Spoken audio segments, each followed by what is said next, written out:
Welcome to Worth It or Worthless, a show where every couple weeks we pull a game from my own personal collection of retro games, take off our nostalgia-tinted glasses, and decide, is the game good by today's standards, and is it worth the price of admission? We talk about what the game does well, what the game doesn't do so well, and things that are just plain weird. I'm your Stan, joined as always by my friend Jordan. Jordan, what do we get into today? Today we played Super Star Wars: The Empire Strikes Back for the Super Nintendo Entertainment System. Super Empire Strikes Back is the story of the second best Star Wars movie being turned into the 13th best Star Wars video game. Did you make a list of, did you rank Star Wars video games? No, I thought about my ranking of Star Wars movies and I decided that Empire Strikes Back is the second best one. And then I looked up on the internet a ranking of all of the Star Wars video games. And the first one that I clicked on Google had the Super Star Wars trilogy as number 13. Oh, that's not, what did they have above the Super Star Wars trilogy? I honestly didn't look because all I needed was this little factoid for the intro, Dan. I don't care about what other people think on the internet. I just needed a number that was plausible for my intro. Okay, well, let's unpack this a little bit. So you think Empire Strikes Back is the second best Star Wars movie. What is the first one? Is it Episode 1 or is it Episode 2? Oh, it is a prequel. It's just not either of those ones. It is Rogue One. Rogue One is the best. No, okay. I can see how you would think that. Yeah, in my personal opinion, which is subjective, and I'm entitled to no matter what you think. So for you, the series goes Rogue One, Episode 5, Episode 2, Episode 1, Episode 3, Episode 6, Episode 4, Episode 7, Episode 9, Episode 8. I honestly lost track. The numbers are hard for me. I don't know. I know that you started making a joke about me liking Episode 2, which I know is often regarded by many as the worst, although one of my students says that it's his favorite one. And I'm not sure if he's just trying to be contrary or if he's serious, but, you know, everyone's allowed to like what they like, even if I mean, that's pretty wrong, though. Fun fact, it's actually the second worst Star Wars movie, but that's a different conversation for a different day. What? Wait. Oh, okay. That's fine. No, we don't need to get into that. Anyway, what else you got? Dan, do you have some fun facts about Super Star Wars: The Empire Strikes Back on the Super Nintendo Entertainment System? Not many, Jordan. Not many. I'm sorry. This game made by Sculptured Software and LucasArts. Yes. Now, Sculptured Software would later become Acclaim Studios Salt Lake City. Oh. Which made such gems as the Super Nintendo version of Doom, Mortal Kombat 1 and 2 on the Super Nintendo, and of course, the DOS, Super Nintendo, and Genesis versions of Mortal Kombat 3. And then the Super Star Wars trilogy, so... That's kind of interesting. They had a whole bunch of ports, and then they made these games. Yep. And then this game was published by JVC and then republished by THQ when the movies were re-released in the late 90s when the special editions came out in theaters. So I was hoping that was going to be in your fun facts because I saw that on the wiki page, and I thought that was really interesting because in our last Super Star Wars episode last year in January of 2020, we talked about Super Star Wars, the first one. And if you're like, man, I love Star Wars and I want to hear more, you can go back to last January. We covered Super Star Wars. Did we cover Knights of the Old Republic then too, or was that a different time? I think that was last summer. Okay, so this is our third Star Wars game. This one is definitely a straight up sequel to Super Star Wars. You don't have to listen to that podcast to get what we're going to be talking about today, but you might be interested in it. But when we had that episode, we talked about, or you talked about, because I had no idea, about how you noticed that the first and third ones were published by JVC and the second one was by THQ. And then I saw this on the wiki page and I was like, Dan, you have a re-release copy, and that's why it's by THQ. But the most interesting thing about all that is why are all these VCR companies making video games? When I think of THQ and JVC, I think of like VHS tapes. Well, not THQ. I mean, THQ to me is a game company, but JVC, I had a JVC stereo in the early 2000s. Yeah. They're like an electronics manufacturer, and I don't know why they were publishing Super Nintendo games. I feel like it was almost a relic of like the Atari era, like before the video game crash of 1983, where like, I don't know, Quaker Oats was making video games and like... You got to be diversified. Yeah, it almost just reminds me of like one of those weird things where these companies are like, video games are a popular thing, right? People like Star Wars. We'll pay for these. Yeah, I mean, you can't really go wrong with Super Nintendo and Star Wars in the early 90s, mid 90s, whenever this was. Or maybe you could. I mean, all right, fair enough. We'll get to that. But yeah, this game, North America, came out June 1st, 1993. Japan, it came out in December of 93. And then in Europe, it came out in February of 1994. Hey, and North America got the game first. That's surprising. And for reference, Super Star Wars came out in November of 92, so about 7 months before we got it in the United States. And then Super Return of the Jedi came out in June of 94, so it was about a year later. So okay, wow. Not a big gap there. No. Japan got Super Star Wars about a year earlier. Europe also got their copy of Super Star Wars about a year earlier. 10 months earlier, so not too much space between the original trilogy Super Star Wars games, and I think it really shows in sort of the gameplay of all these games being very, very similar. They all kind of have these like Mode 7 vehicle levels. They all have these like platforming segments. I played a little bit of Super Return of the Jedi to grab some footage for May the 4th, and I was like, oh yeah, this feels completely like Super Empire, Super Star Wars, so it does not surprise me that they all came out relatively closely together, and they probably shared a development cycle. Yeah, I'm sure. Last real fun fact is we got a re-release of this on the Wii Virtual Console in 2009. And then we haven't seen Super Empire Strikes Back in any form that I'm aware of since that Virtual Console re-release. So I don't know what's up with that. I know Super Star Wars came out on like PS4 and Vita and some other places, but we haven't seen a Super Empire or Super Return of the Jedi make a comeback. Stuff always gets messy with these re-releases of licensed games because you don't just have like the developers and the publishers and all that to work with, but you also have to work with the original rights holders and all that kind of stuff. So I feel like that's, it seems like we rarely get re-releases of licensed games. And when we do, it's like a big deal. Yeah, well, it's like, I'm sure Disney owns all of these now. Maybe. Well, I know Disney had something to do with the first one. Well, maybe THQ. Maybe that's exactly what it was, is because I don't think THQ re-released Super Star Wars. It was just Empire and Jedi. Yes, and so that is true. I wonder if when THQ sort of went through whatever their bankruptcy in the last decade or about a decade ago, I wonder if those games went to somebody else and there is some kind of mess with that. That would make sense. Probably. It's probably Sony. Sony ruins everything. Like Spider-Man. Exactly like Spider-Man. I do have some, these aren't really like fun facts, but like some info about the game. Okay, that's like I love a little info. different. Yeah. This one, you have a double jump in this game, which you didn't apparently have in Super Star Wars. Oh man, double jump is a big deal, especially in a platformer. It definitely helps. Is double jump ever not a fun upgrade in a platformer? Like, I don't know if that's like even a thing, I don't know. I love double jump. I like that in this game, the double jump, you do like the crazy super fast Jedi flip. And I'm not like the biggest Star Wars guy. I don't know if you can tell us this, Dan. Does the crazy Jedi super fast flip thing happen in the original trilogy, or is that something that didn't come until crazy flipping Yoda in the prequels? So I think you kind of see it in like when Luke's doing his training on Dagobah. I think he's kind of doing some like weird flips and stuff. Okay. I specifically, it's been a while since I've watched Empire, but in the Robot Chicken skit about Luke training on Dagobah, it's this joke where he's like doing all these aerial moves and Yoda starts puking because he's getting because he's riding. Yeah. Nice.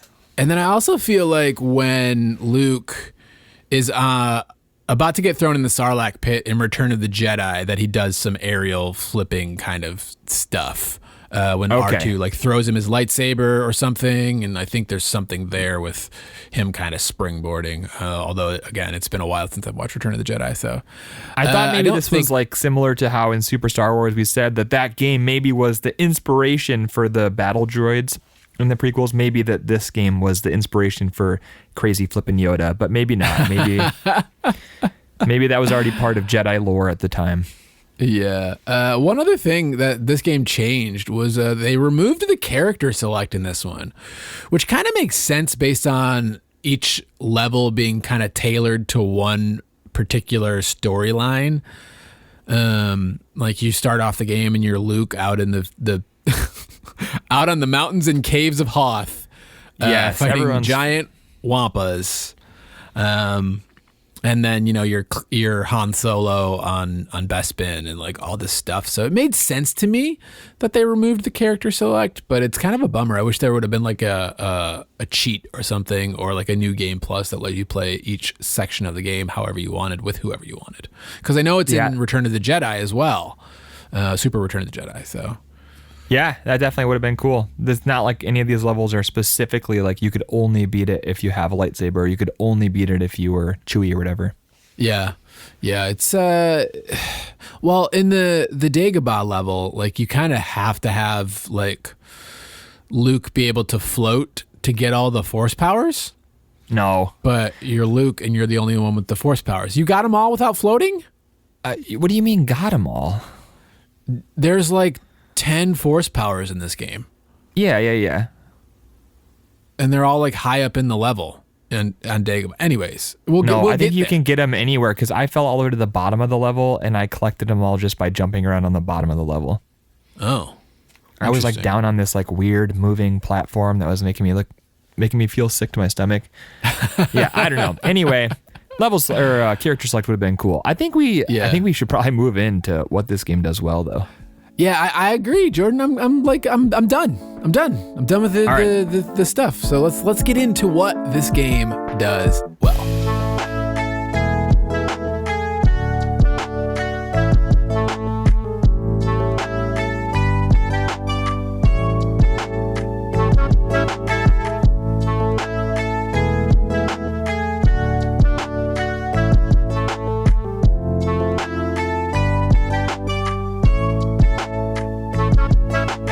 All right, Dan, I think for me, the first thing that stands out of what this game does well is that there's a lot of variety. You have platforming levels. You have these like side-scrolling shoot 'em up. Actually, that's not even levels. That's just like one short little section, but it was interesting that they threw it in there. You have a level where you're flying a snow speeder. You have a level where you're flying an X-Wing. You have the 3 different characters to choose from. And if nothing else, there's at least a lot of variety in this game. That's an interesting point. I have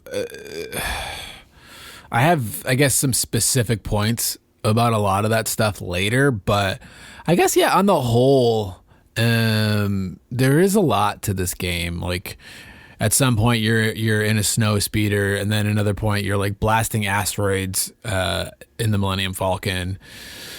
And then at another point, you're like Luke sliding down a mountain on a boulder. And then you just have like normal platforming levels. Dude, sliding down a mountain on a boulder, what a trip. I totally forgot about that. There's just that. And somehow Luke can make the boulder jump when he jumps. Maybe he's using the Force. But I think that was before he had the Force. So. Yeah. I'll have to rein it in here because I just have some thoughts, but yes, I agree. There's the variety of gameplay was something interesting that this game does. Another thing. Okay, you go then. All right. Another thing, Jordan, that I have that the game did well was the presentation. Yeah, so I specifically have like the opening cutscenes. Now, not all of the cutscenes are great, Jordan. I know you love cutscenes. I do. I'm a big fan of the cutscenes. Yeah, so this game opens up like a Star Wars movie, a long time ago in a galaxy far, far away. Boom, Star Wars, boom, Episode 5 crawl, and then you get this great cutscene of a Star Destroyer like coming into space and shooting off the probe droids, and like it got me pumped hop into this game. The cutscenes later on are just kind of mostly still screens with text.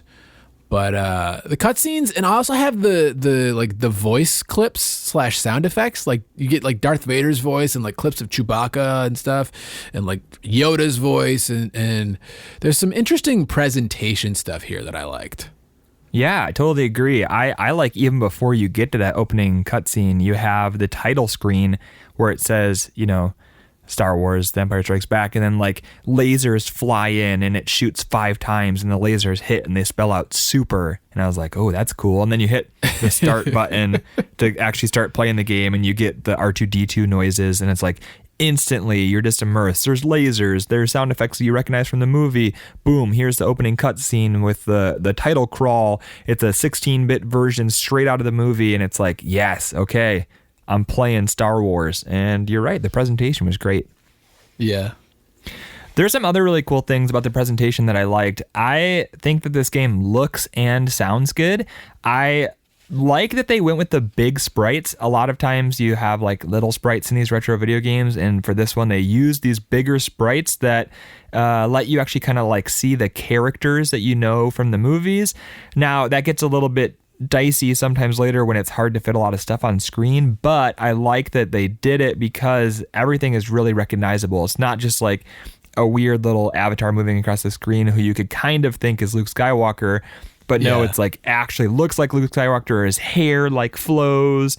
Like some of the sprites are a little bit goofy, like when Chewie's like crouching and shooting, and the gun is like between his legs, and it looks a little bit silly.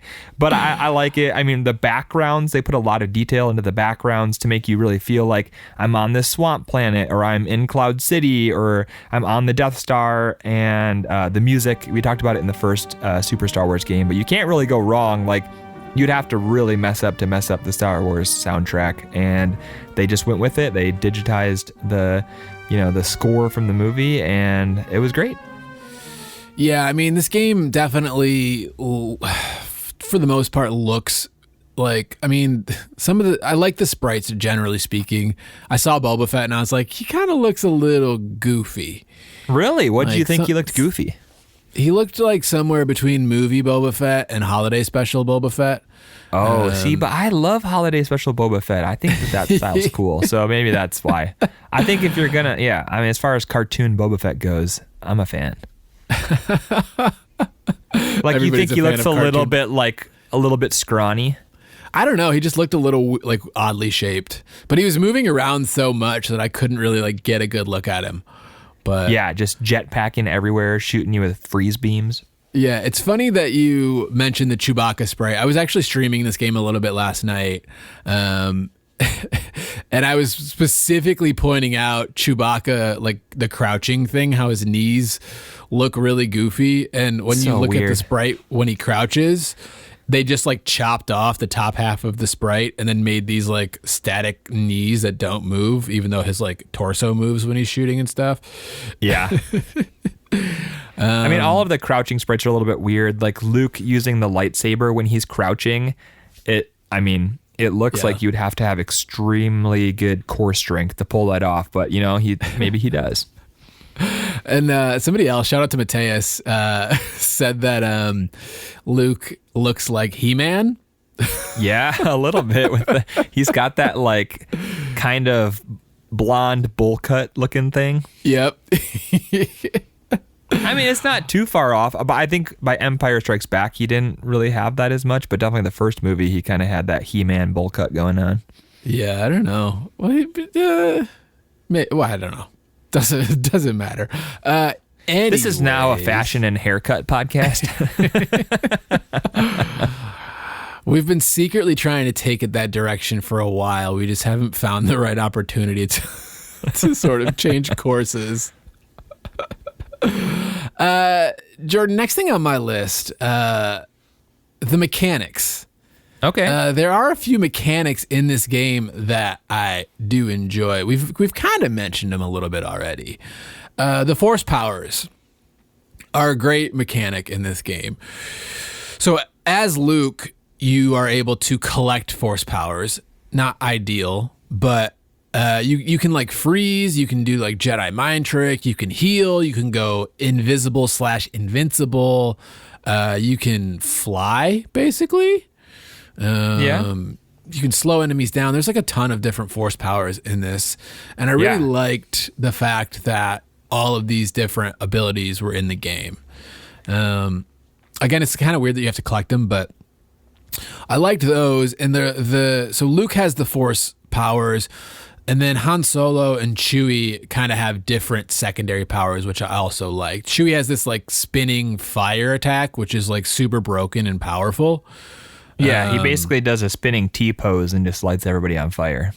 Yeah, and like I destroyed like Boba Fett with it. It was like, this is doing way too much damage way too fast. I'm really happy that this boss is not going to kill me because of how much damage this thing does. You ever gotten backhanded by a spinning Wookiee, Dan? Of course it's going to do a lot of damage. Right. And then Han Solo gets grenades. Yes, he gets grenades that can upgrade with your blaster. It's not even just a blaster thing. It's just like literally just straight grenades.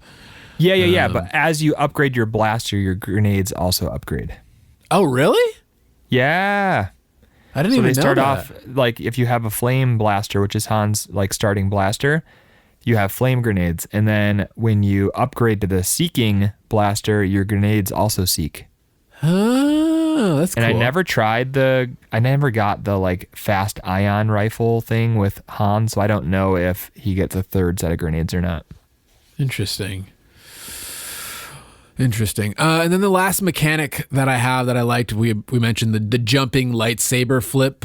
As Luke, I spent most of the game just jumping through the whole thing. Yes. Because you attack as you jump. And so it's a nice way to traverse levels without having to like stop and swing at enemies and take a bunch of damage. Because there's a lot going on in this game. So being able to just double jump and damage everything is really, really helpful. Yes, if you're not in a platforming section, you should definitely be double jumping and just spinning through the level because you feel like a Jedi that's just like wrecking everybody and flying. Like a Jedi does not stop to mess around with all these stormtroopers. He's just gonna take the shortest, fastest way to get to whatever his objective is, and that's how you feel. And then you get to a platforming section and you gotta slow down. But man, on those straight shots, I'm just flipping all day. Yeah, it's a screw attack is what it is, but it's not as cool as the screw attack. You're talking about from Metroid? Yeah, when Metroid gets the screw attack, I love that. It's one of my favorite things in all of video games. Yes, it's like that, except for Luke doesn't turn into like a 6-inch by 6-inch ball while he's spinning. What else do you have? All right, I got one more thing here, Dan, and this one has a question mark after it, but I think that I could take the question mark off because I honestly, truly think now that this game gets better the longer you play it. And I think that's something that might be true for the series too. When we played the first game, everybody said, okay, you guys didn't have a great time with Super Star Wars, but you have to play the sequels because they get better. And then we're like, okay, we'll play the sequels. So we played this one, and I know at the beginning, both of us were having a rough time. I know even as late as yesterday, you were having a bad time with it. But today, as I finished off the game, I realized the game does get better the longer you play. And I don't know if that's just because I got the hang of it or because the later levels are just genuinely better designed and better to play. I don't know what it is, but for me, the game got better the longer I played it. I really like that you brought this up.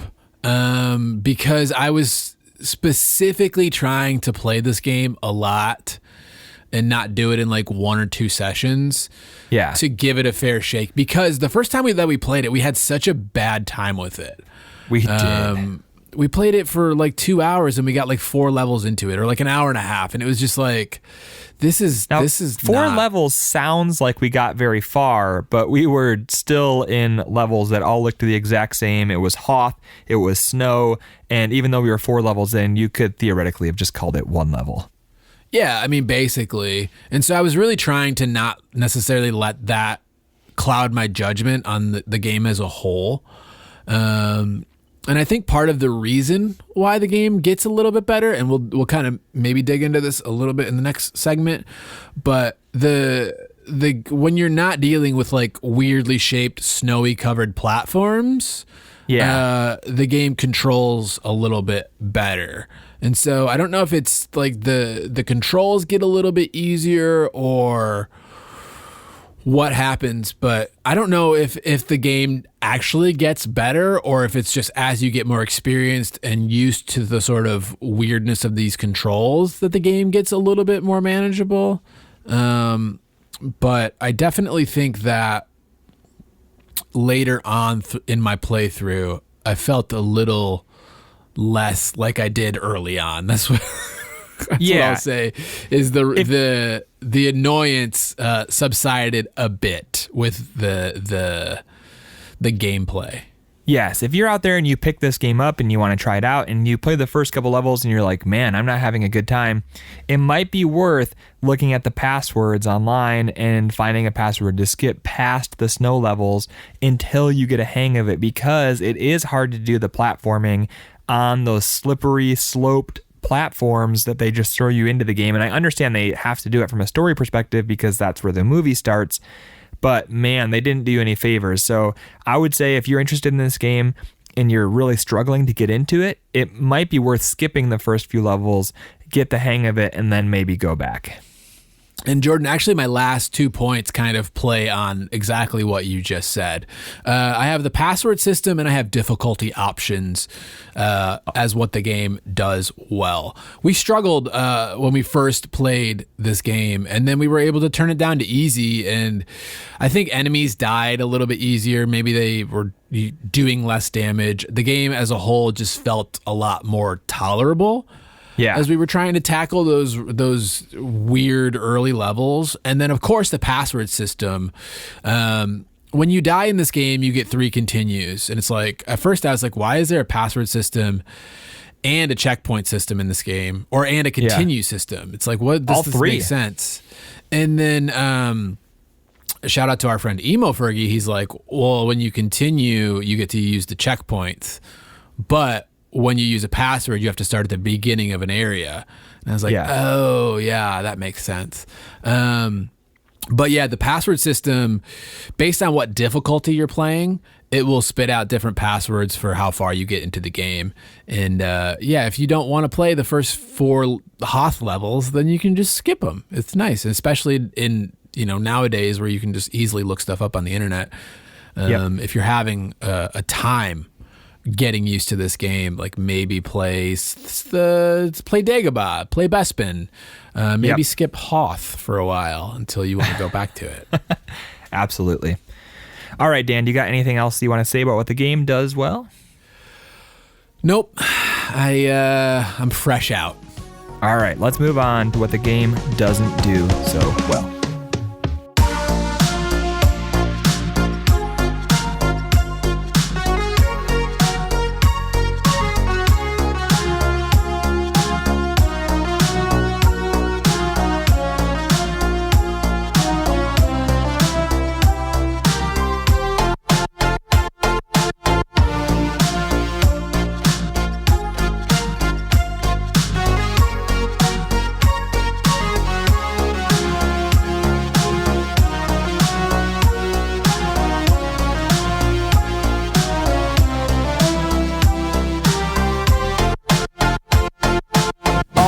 My friend, what is first on your list for what this game does not do well?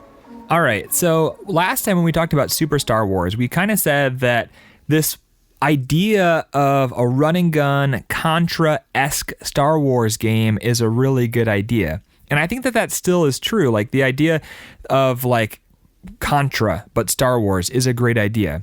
Now you lose a little bit of that in this one because I feel like the lightsaber is more emphasized in this, even though you can't always play Luke. You have to be Chewie, you have to be Han, but it still kind of feels like a Contra game.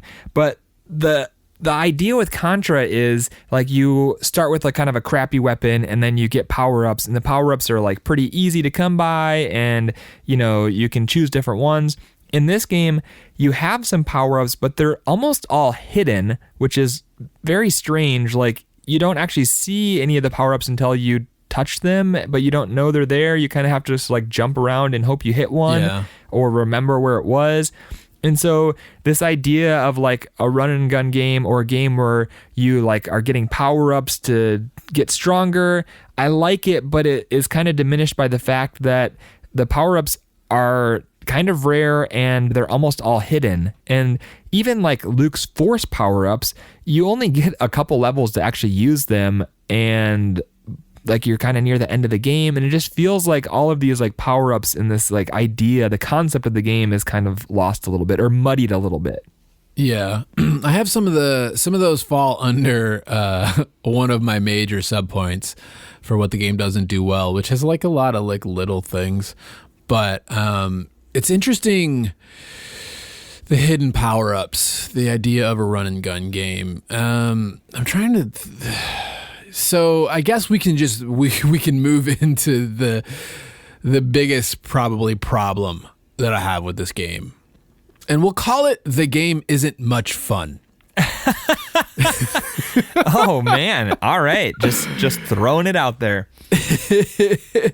So you mentioned like you only get to use the Force for a couple levels. Yeah. That specifically falls under how the game isn't much fun. Yeah. So you're Luke on Dagobah and you're like, oh, you get these cool Force powers finally. I can throw my lightsaber and just control it around the entire screen, do a bunch of damage to this boss or these enemies. Like I can fly. This is like the game is really starting to open up.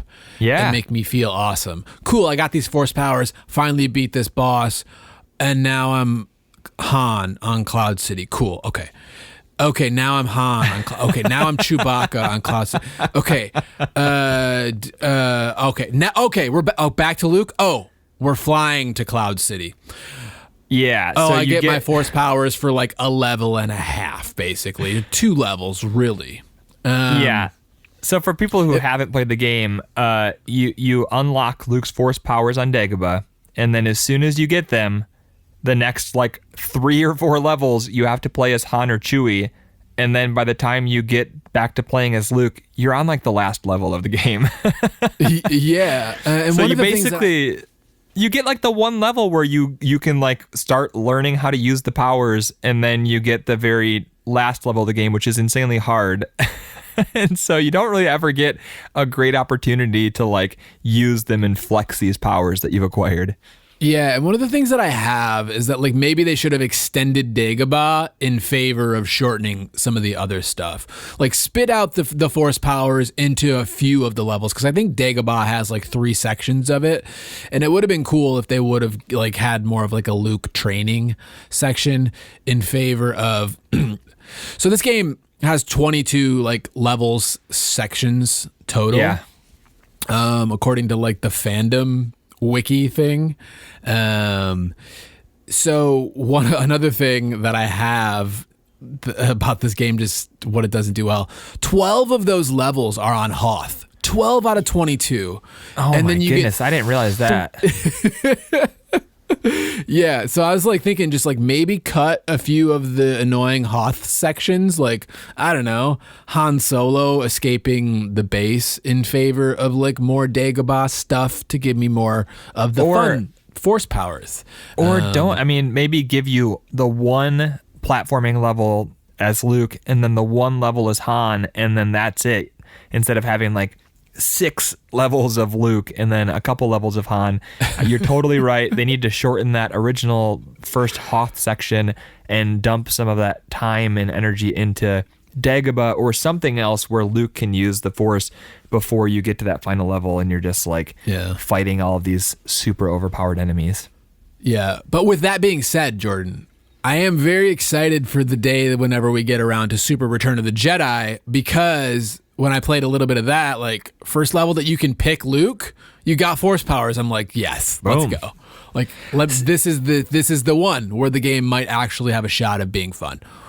It seems like you almost have to think of these 3 games as one game, because if you just came into this without playing the first one, I feel like it just throws you in. They didn't bother giving you a nice, easy tutorial level because they're like, this isn't really its own game. It's a sequel to the one they've already played. So we're not going to bother explaining anything. We're not going to bother giving them a nice, easy level. It's like, here, let's throw you in like you just beat the first game.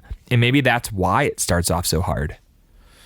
I don't know. I feel like them adding a double jump and removing character select definitely says there was some feedback maybe from the first game, or some like trying to figure out what it did or didn't do so well.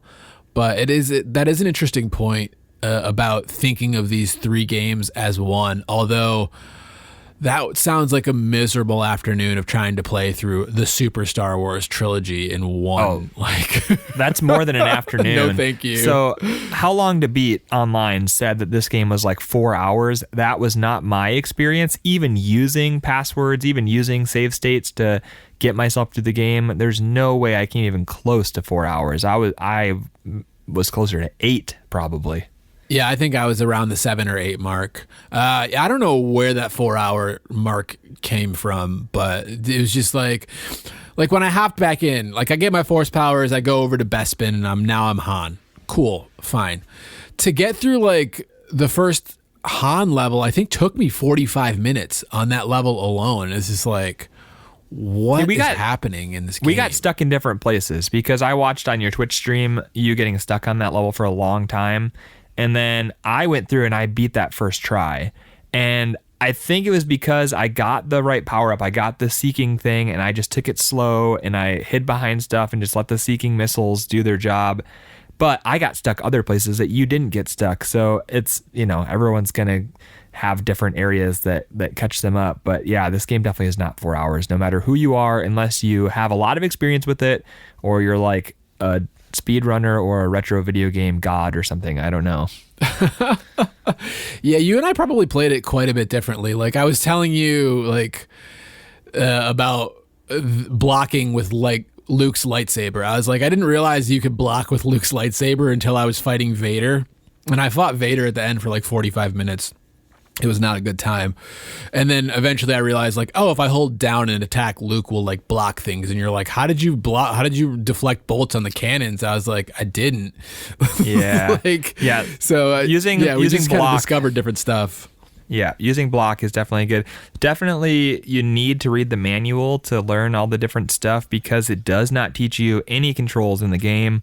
You would never ever figure out the button combination to open up the force power menu unless you read the menu. So yeah, definitely need to read the menu, or not the menu, the manual. I mean, I figured out the force power menu. I didn't read the manual. I should have. How did you get it? Like, who would ever think to hit the select button? I would when everything else doesn't work. Oh, there you go. Okay. I seriously, I was hitting every button trying to figure out how do I use my force powers. It says I got these force powers. I had to like go online and download a PDF of the manual, and then I was like, oh, okay. Speaking of, you go. I'm not done with the game. Isn't much fun, Jordan. Oh, give us more. We're just getting started, Jordan. That's one of many points.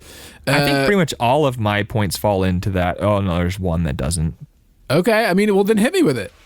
All right, I think a big thing of the reason why the game isn't much fun is that the level design is bad. There are sections that repeat, and so you're like, did I already play this or did I backtrack somehow? And the game makes you feel like you're lost, but you're not really. The game is just repeating exact segments in the same level. The game's already long enough, they didn't need to do that. The level design also is just miserable in the first few levels of the game, the ones that should be easy in teaching you how to play the game. There are spiky roofs, there's spiky walls, there's spikes everywhere, it's slippery. It's just, man, I thought that like you really could have made this a significantly better game by making the level design just more kind to the player. Like there's already very small platforms that I need to land on. Maybe don't make the platform also sink when I land on it so it's hard to jump to the next one. Just all sorts of things like that just like it felt like they were trying to be cruel. Yeah, I have the level design, and specifically that it like hides things from you and makes it hard to jump. Like you have to do these blind jumps sometimes. Now you can't. Now I think that I only found one truly blind jump in the game, because you can use the L and R buttons to shift the camera, and you can almost always see the top of a platform, a lot of the platforms will have like a railing that's in the background, and so you can kind of see where the platforms are, but there was at least one completely blind jump in the game. Well, yeah, and that kind of piggybacks onto my second point, though, is there's a lot of cheap enemy spawns / like gotchas in this game. So like you'll have these like enemies flying above you, like dropping projectiles or something, while you're trying to like figure out where the next platform is that you can't see, and you're like hoping that it doesn't like knock you off the platform and kill you. And like, yeah, how about the flying stormtroopers, the flying stormtroopers that can push you off of platforms?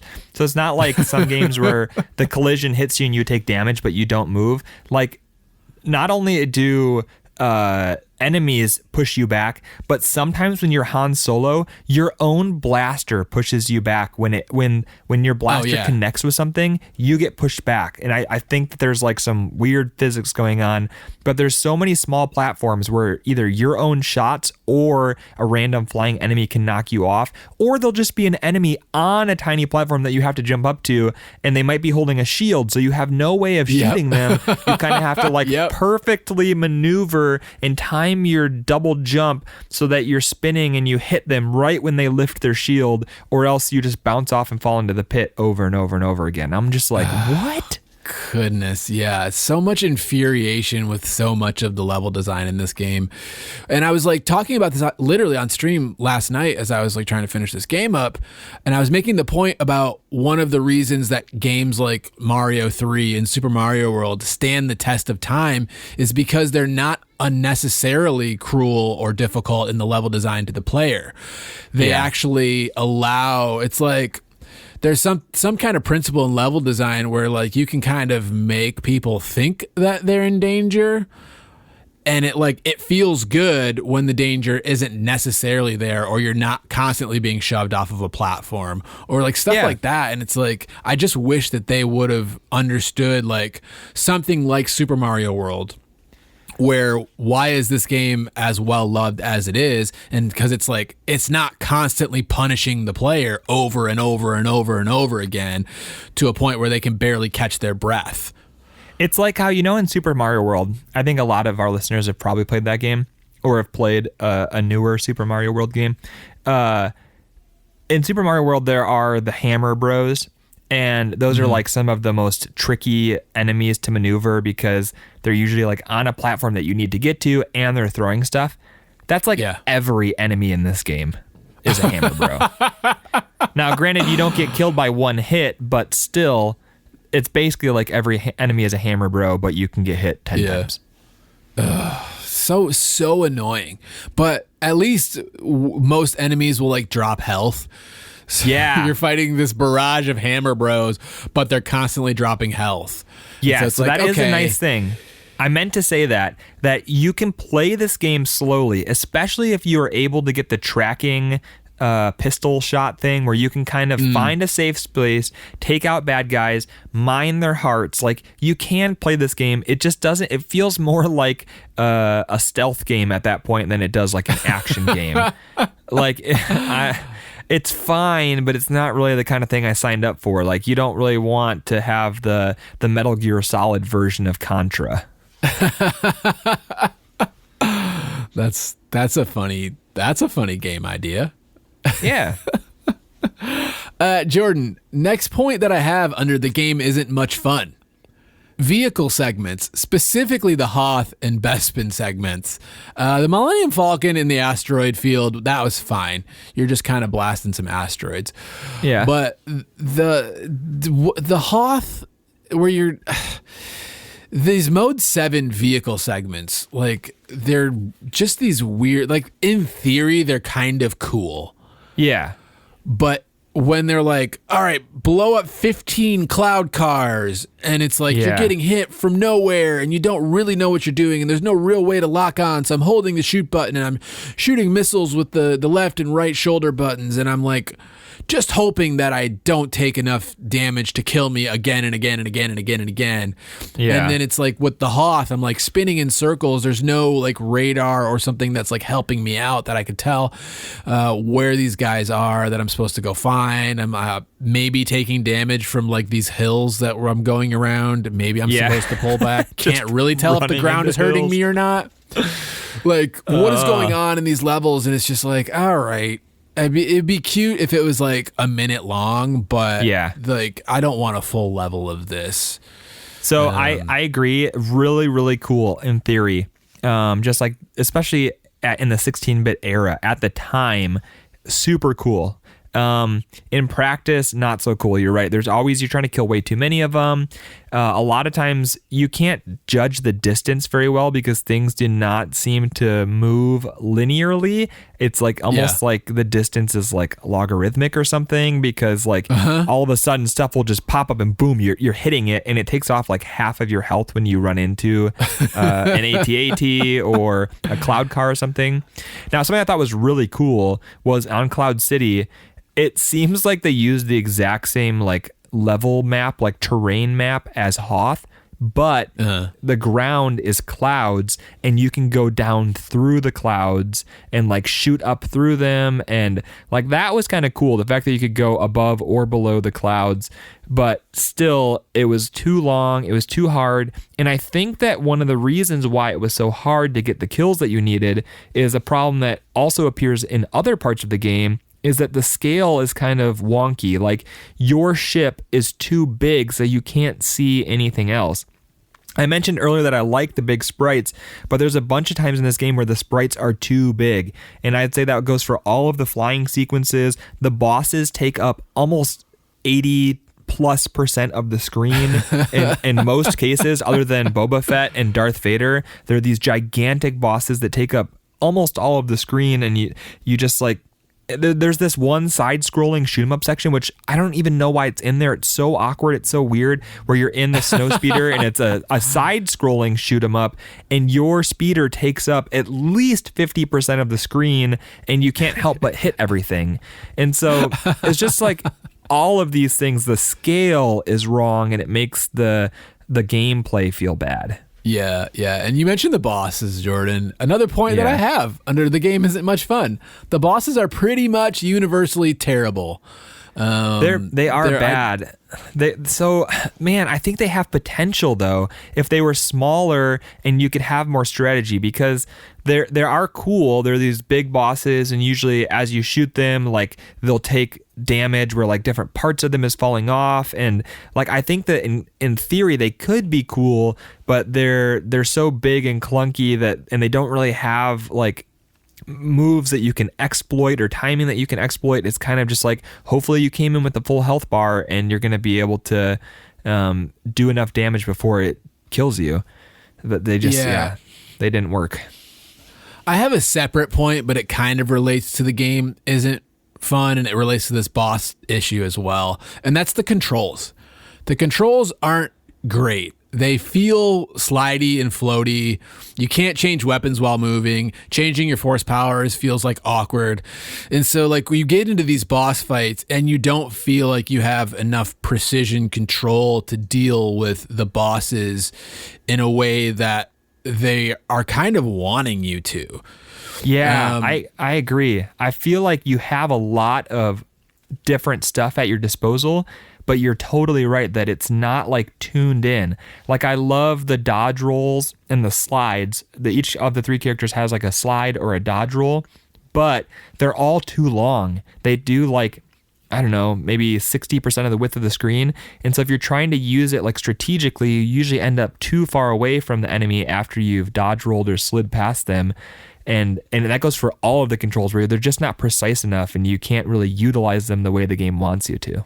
Yeah, they're not what you would call pixel perfect. They're just kind of this like floaty, like I kind of am controlling this character, but I don't really feel like I'm doing exactly what I want to do, and then I'm being hit by 8 enemies every single screen. And then the bosses are literally taking up, I don't know, 60 to 80% of the screen, and they're like behaving in a weird way. And you, like on Dagobah, when I was fighting the boss, it's like this, what is it? Just this giant like squid beast thing. Yeah. I don't know, but like it has like outer plating on it, and it has like 5 spots of like outer plating. And so it's got a health bar at the bottom, and it shows that you're like doing damage to these pieces of armor, but the health's not going down. And it's like, what, this thing is like sweeping across the bottom of the screen. I'm kind of jumping. I don't know if I'm doing damage. I just got force powers. I don't know if I'm supposed to be using the force powers.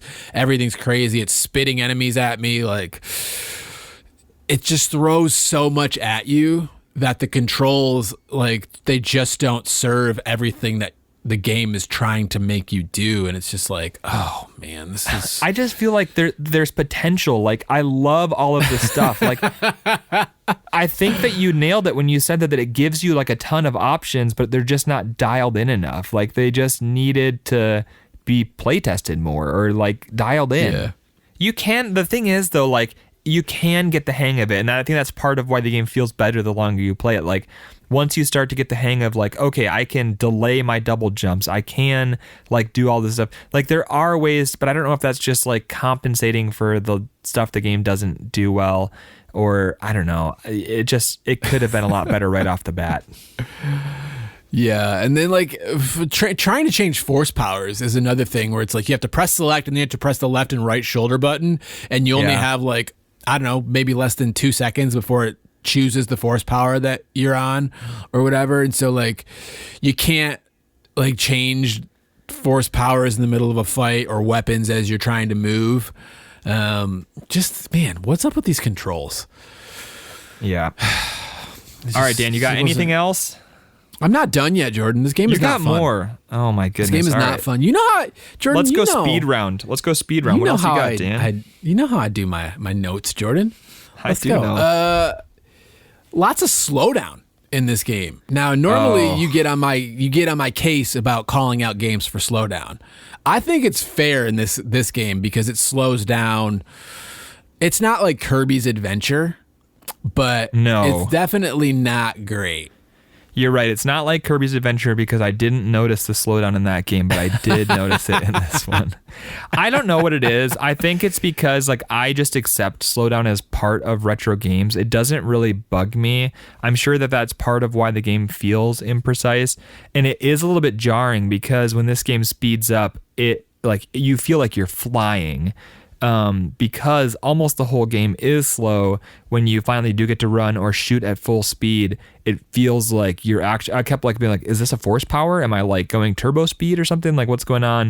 But no, it was just, there was no giant enemy on the screen at that moment. So yeah, the slowdown is bad, but for some reason, like, I don't know, that I know that is a problem. And if it was in a modern game, I would like be like, what is this? But I think my brain just expects it in retro games. Yeah, I mean, to some extent, and it's like, I get that almost every retro game that you play is going to have a bit of slowdown.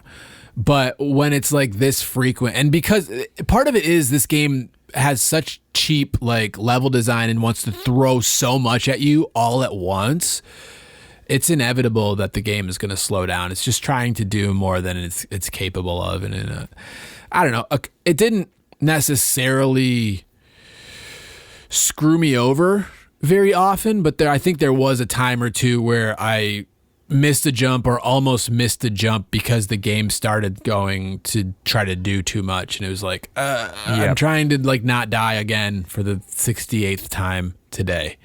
Yep. Please just let me play this game. A couple. Well, I think I got one other point for what the game isn't so fun on. I think I got one more other point beyond that, Jordan. So, okay, we're almost done here. Hang in there with me. I'm here. I'm ready. This game overstayed its welcome by a lot. It did. Yeah, I definitely agree. It should have been shorter. That's all you got. Should have been shorter. The thing is, like they didn't need to make the game longer by adding all of these like random extra levels. Like each of the sections could have been, like there'll be 4 or 5 sections for Cloud City or whatever. They each could have been 2 sections, and that would have been plenty. Yeah. And it's like I said, like, I don't know what happened in development with this game, but it's like, why are there 12 Hoth sections? Like this, why is Hoth taking forever in this game? I just want to do something else.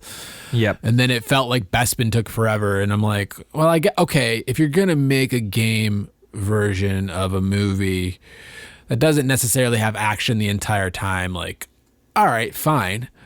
But it's like, it's just Hoth and Dagobah and Bespin. And it's like, I mean, maybe you guys could have tried a little harder. Like, give me like more Millennium Falcon. Give me like a shoot 'em up with the Millennium Falcon trying to escape into the asteroid field, or don't get eaten by the giant space slug. You said, Dan, that the shoot 'em up parts were too long. So I don't know. I think that not the mode 7 stuff. Like side-scrolling, like Gradius. Like, yeah, give me like, or like a top-down, like a vertical shmup, like as the Millennium Falcon, or like trying to shoot Minox as I escape from the giant space slug. Like, yes, you know what I'm saying? Like, you could have had some other stuff in here.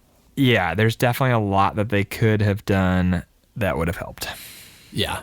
Jordan, last point that I think I have, and this is a nitpick. This is a Star Wars nerd thing. Oh, I like that. Let's hear it. Yeah. Continuity is absurd in this game. Continuity? Like, there was nudity in this game? The continuity, the lore. Oh, yes. Is all wrong. Why are there sand troopers on Hoth? Why? Yeah, I heard you on your stream. You were like, why is there a snow trooper on Bespin or whatever? And it's like, oh boy. Yeah, damn you it, got full sand nerd. and you got snow troopers on Bespin. I don't think I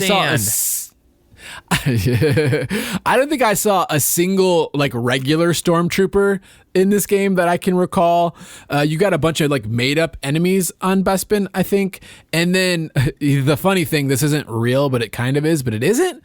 There were Sith troopers on Bespin, like red snow troopers. I was like, is this a precursor to episode 9? Like, what is going on here? I think the red was like to show you that these are extra tough guys, but they still died in like 2 lightsaber hits, so I don't know how extra tough they were.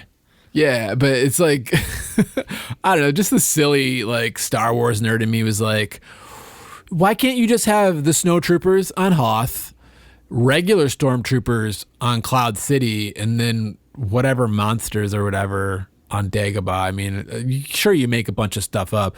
Like the clip that I pulled of Super Star Wars, you're fighting like the mutant Womp Rat. And so, yeah, like this series is kind of ridiculous to begin with. But there's just the Star Wars nerd in me crying out about snowtroopers being somewhere they're not supposed to be. That's fair. Womp, womp. I personally didn't care at all, but I also have cared about similar things in the past, so I'll give it to you. Agree to agree. Agree to agree. I like that. Jordan, I think that exhausts my list of what the game doesn't do so well. Well, it was quite an exhaustive list, so I'm glad. Yeah. All right, Jordan, let's move on to the rest of our show.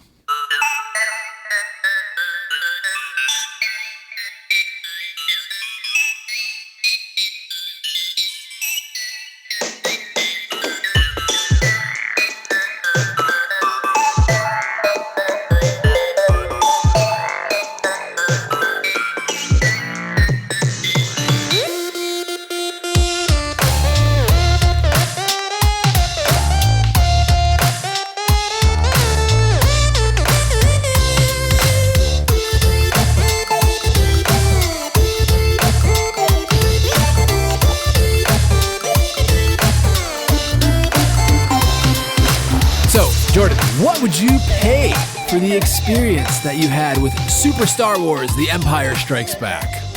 Oh man, this one is so hard. I've been thinking a lot about this because at first I was willing to just be like, no, this game is bad. This game isn't worth playing. But the longer I played it and the closer I got to the end of the game, I realize that there is value here, that this is a game that you have to have two things that apply. You have to be a big fan of Star Wars, like not just kind of a fan of Star Wars. You have to be a big fan of Star Wars. And two, you have to be a big retro video game fan. And if both of those things apply to you, I can see why this game is alluring. Now, for me, like I play a whole bunch of crappy Marvel retro games because I'm a huge Marvel fan and I like retro games, but as I'm playing them, a lot of times I'm realizing like this isn't actually a good game. I'm just enjoying this because it's two things that I love. I had a similar feeling while playing this game. I'm not like a massive Star Wars fan, but I am a decently big Star Wars fan. I don't know. Like I like Star Wars. I don't get like all angry about it like some people do. So people tell me I'm not a real Star Wars fan. But I like Star Wars, and the more I played this game, especially like getting to the end and you're fighting Boba Fett and you're fighting Darth Vader, and I'm like, man, this is cool.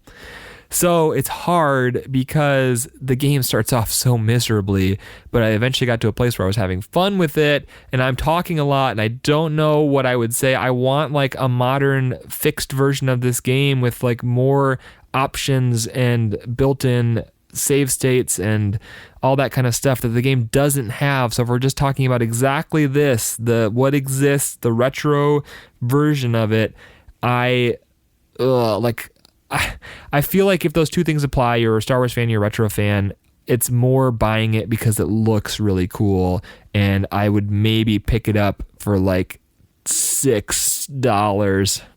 Oh man. Now, Dan, I would pick up a full complete copy of this with the box and everything. I would be willing to spend $12 on that. So just because I'm honestly only getting it because I think it looks cool to have out as like a decoration, but not really because I want to play it a whole bunch. Although I did end up enjoying playing it more than I thought I would. Yeah. That's funny, Jordan. You want to know what I'd pay for this game? I would love to know. $4 is what my gut is telling me. Wow.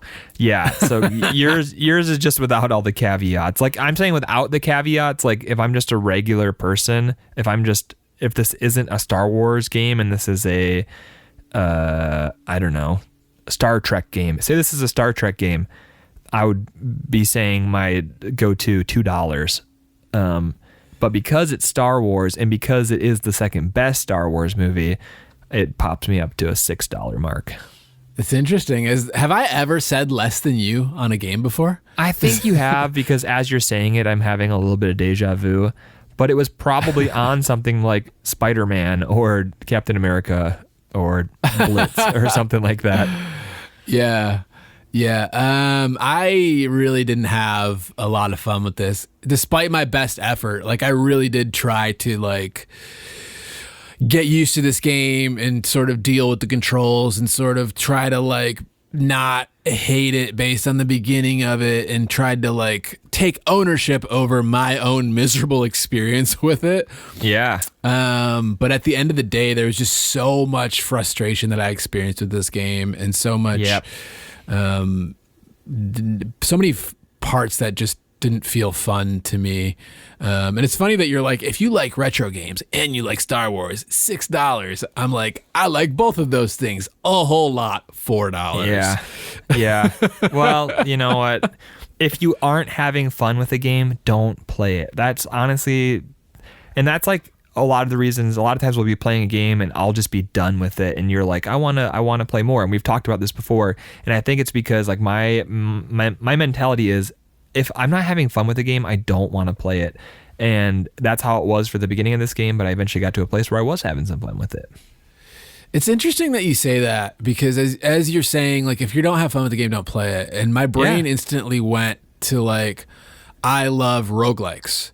Yeah. And so many times when you get into a roguelike, it is so like mercilessly brutal against the player, and I'm far more patient with that sense of like needing to get good at a game and going through the part where it's not fun to die constantly, but there's a part of me that likes getting better. But a good roguelike is constantly like teasing you towards the next thing. Like if you just get a little bit further, you'll unlock this thing that will make it easier. And so like it's always kind of like leading you down that path. And I'm also a fan of roguelikes, and it's like that constant sense of like what's around the next corner. What if I just get a little bit better, a little bit further, like a whole new realm of possibilities could open up. And I think that's the difference between a game like a roguelike, where there is that endless possibility, and a game like a super hard retro game where you know what you get is what you get, and it's exactly what's on the box. So I think that's the difference. I mean, to some extent, there are some roguelikes which I may. There's two sort of schools of roguelikes. There's the ones where you're unlocking stuff, you're unlocking better stats, you're unlocking new weapons. And then there's the kind where you start off just at the bottom every time. You're not starting off with an advantage in any runs.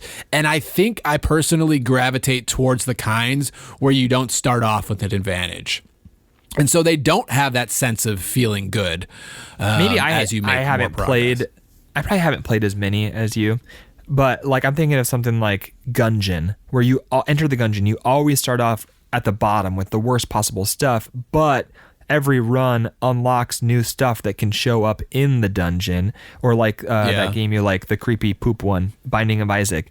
Like the same kind of thing where you start off super weak every single time, but as you play more, you unlock more items that might show up. So I don't know. I know there's like a difference between roguelite and roguelike, and I don't really know what it is. I like that style of game. Nobody really knows. It's just a conversation on the internet that. No, there's people out there right now that are screaming about how wrong we are and just, you idiots. Yeah. Well, it wouldn't be the first time. No. It wouldn't be an episode of Worth It or Worthless if there probably wasn't somebody screaming in their car. All right, Jordan, to rein this thing back in, what do you think the internet, what do you think the eBay, what do you think PriceCharting's got this one at? It's a popular series. It was re-released though. I don't know if that affects the value, if there's like a different price between the JVC and the THQ one, but I'm going to say $36. What territory is that guess for? North America. No. Okay. You're the PAL tax on this one, Jordan. Oh. $38. Okay, what's it in North America? North America, $13. Oh, wow. Okay.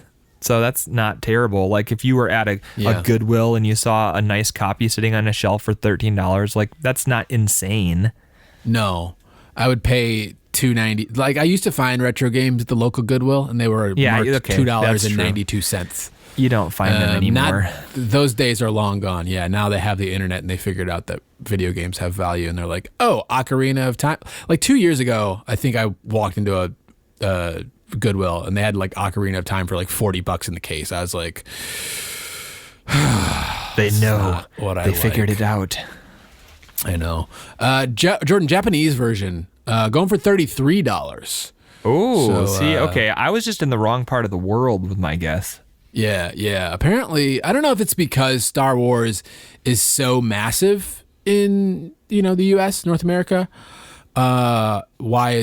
maybe it was just a lot more common in North America. I'm guessing that THQ didn't do the re-releases worldwide, and that could be why ours is about half the price, is because maybe there's twice as many copies floating out there. Yeah. Well, it's a third of the price. A third? Okay. But, don't make me math, Dan. One of the things that was kind of insane, Jordan, Super Return of the Jedi, the Japanese version is insanely expensive. So I think that you are right when you say that the re-releases didn't happen elsewhere, but we didn't fact check that. So, Jordan, are you calling it $13? Is that worth it or worthless to you? For me personally, worthless. I'm not gonna like get on somebody's case. Like there's times when I'm like, you are dumb. Like we posted something on Instagram last week. We posted about the Clay Fighter Sculptor's Cut edition, which is like $800 loose, and we had over 100 people who answered that poll and said yes, it's worth it at $800. And for those people, I'm gonna say like now that was a small percentage. It was over 100 people, but there was like, I don't know, like 800 people who took the poll or something. So I'm going to tell those people, like, you're insane. That is not worth it. Yeah. When you're talking about $13 for a popular franchise, like, I'm not going to get on somebody's case. For me personally, worthless. That's 100 people who can't stomach listening to us talk about retro games. No, yeah, that I feel like that's a segment of our Instagram following who probably doesn't tune into the show. Jordan, moving on. Do we have trivia? You got some Star Wars trivia for me? Yeah, I got one. You may have Han seen Solo. this. Yes, oh man. We used to play Trivial Pursuit, Star Wars Trivial Pursuit with some friends, and no joke, like a third of the answers were Han Solo. So that's where Dan's joke comes from. Now you guys are all part of our inside joke. Also, if you ever play Star Wars Trivial Pursuit, just guess Han Solo. All right, Dan, I have one, and you might be stumped because you admitted to not reading the manual. All right. Are you ready? I'm ready. Okay. Which of these items shows up in the manual but not in the final game? So one of these items is in the manual but did not make it into the final game. Was it an item that lets you switch characters mid-level? An item that increases the length of Luke's force meter? An item that changes your lightsaber color to make it do more damage? Or alternate costumes that can only be unlocked via premium DLC? What was the second and third options again? One of them was changing the color for damage, and what was the other one? An item to increase the length of Luke's force meter? I want to say it's the extra damage. Luke's damage. Oh, no, sorry. It was an item to increase the length of Luke's force meter, which I'm glad they got rid of that because we already said you only have a couple levels to use the force and it's already a super complicated system. They did not need to add anything extra to that system. I was 50-50 on both, but I should have thought about that. I feel like I read something. I feel like I read something about them like giving you a longer lightsaber. Yeah, when that could just be something I made up. I was thinking of when you pick up a health sword. Yes, I was about to say we almost went this whole episode without addressing. We did talk about it in Super Star Wars, but the fact that the thing that lengthens your health bar is a lightsaber, and it's called a health sword, not a life saber, but a health sword, which is just ridiculous. Missed opportunity. Definitely a missed opportunity. Jordan, are you ready to move on to our bounty segment? You got anything else before we keep this train rolling? I think that's going to do it for Super Star Wars Empire Strikes Back. All right. So we have a Pokemonth winner of the winner's choice of Pokemon Gold or Silver. We asked you what your least favorite Pokemon was. And Jordan, we got a lot of responses to this one. We did. We got a ton of responses. This set a record for the most responses, and that's especially interesting because we didn't even have like the bonus entry. Like it was just you send in your answer and that's your one answer. We didn't ask like multiple questions so you could get multiple entries. You can always earn extra entries by participating in our Discord server, but even without those bonus entries, we had a record number of people participating. A lot of you wanted to let us know what your least favorite Pokemon were. Just real quick, I think the winner, just doing a rough tally here, was Trubbish, the actual trash Pokemon. Yeah, somebody said Trubbish, actual trash. The garbage Pokemon Trubbish is the worst. Why a pile of garbage? Why a sentient pile of garbage? WTF. The developer must have been running out of time. They had less than an hour to think of a new Pokemon and they had nothing but garbage. Oh man, people really hated Trubbish, and it's really it's kind of funny because there were some ones like I think the next most popular one was Pidgey, which I didn't realize that people hated Pidgey. Pidgey was actually tied with Love Disc, which I can totally understand. Love Disc is dumb. It's just a heart-shaped Pokemon. The weird thing is it's a heart-shaped fish. There's another heart-shaped fish, and they don't have anything to do with each other. Like Love Disc does not evolve into Amolala or whatever the heck it's called. Somebody wrote a long screed against Love Disc on here. Just it's not like seal and sfeel, Jordan. No, just ripping apart the design process of it. The only creative thing about the design process of Love Disc is the angle they drew the heart shape. After that, they should have just stopped there and started over. Love Disc is objectively the worst design, and we should be more accepting of our sentient household item mons. They're possessed by ghosts. Yeah, a lot of people didn't like Klefki or like lamps, like stuff that's just like a household item. But this person makes a good point that they're not just household items; they're possessed by ghosts, and ghosts are cool. End of rant. That was from Eric Bridle. So we had a lot of people submit things, but Trubbish was definitely the worst, which is fitting because our winner of our bounty this month picked Trubbish, which narrows it down to just a few of you, and we'll narrow it down even further by telling you guys that the winner was Shanks. Yay! Congrats, Shanks. Yes, congrats, Shanks. Yes, you are the winner. So we'll be reaching out to you to find out if you want a copy of gold or silver. And if you didn't win this month, don't worry. We have another bounty right now for our May the 4th. What is it? May the Force be with you? Yeah, emphasis on May. It's May the Force be with you. Oh, see, we just wrote... Yeah, I was thinking May the 4th, but that was last week. Yeah, no. It's May the Force be with you, Jordan. And actually, this bounty is the game that we're covering next episode. Yeah. We're giving away a copy of Battlefront 2 for the original Xbox. Okay, I'm glad you specified the original Battlefront 2 for the original Xbox. And all you have to do to enter into the drawing, if you want to win that copy of Battlefront 2 for the original Xbox, is send us a direct message on Twitter, Instagram, or Facebook, where you can find us at WIOW Podcast. And you just send us a direct message and let us know what your favorite Star Wars prequel is and why. Yeah, let us know. Episodes 1 through 3 only. Which of those is your favorite movie and why? Wow. See, I personally disagree because I feel like Solo and Rogue One are also prequels, but Dan is being very specific. You have to pick which of the 3 original prequels is your favorite and why. So good luck with that.